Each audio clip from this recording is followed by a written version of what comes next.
Our program is a combined effort of three organizations. The Catfish Club, the National Latina Business Women's Association, the San Diego chapter, and as well San Diego Pride. We wanted to come together in a spirit of unity to have a good, spirited debate and discussion between the candidates. And hopefully we will get to hear the platform of one of the candidates who is here with us today. There have been some 30 debates that have occurred between these candidates since the June primary, and they have hit pretty much every segment of the city of San Diego, with the exception of those that happen to live in communities of color.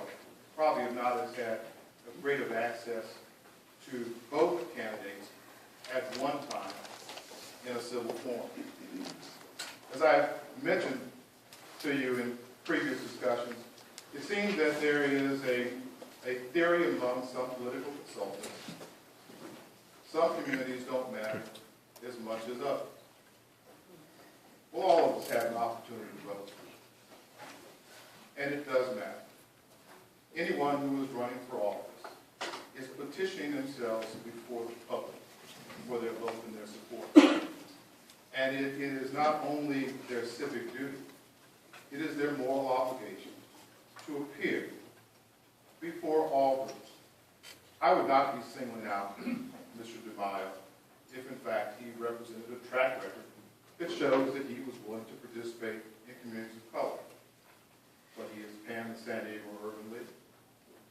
He has panned the Broadway Heights Committee. He has panned the Catfish Club and the folks that are here today.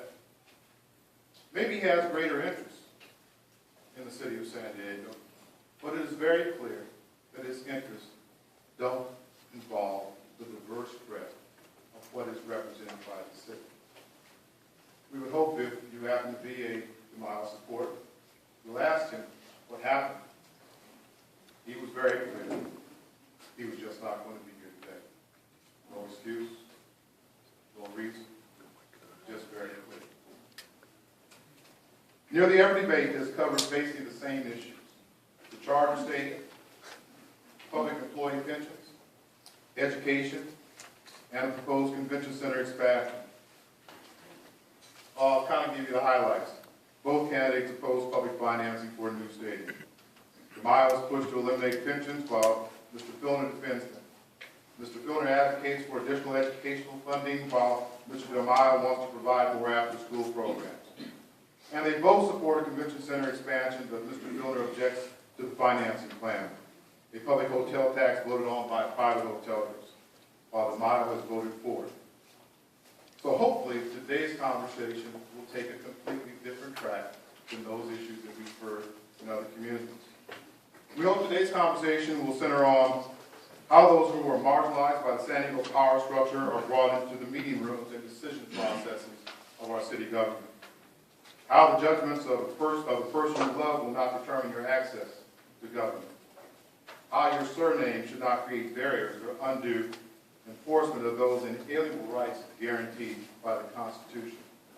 We hope that we can speak to the broad breadth of what San Diego represents as a community. I would like to call to the dais at this time our program partners to provide you a brief welcome. I want to start first with Ms. Linda Cabrillo Sotelo, who is President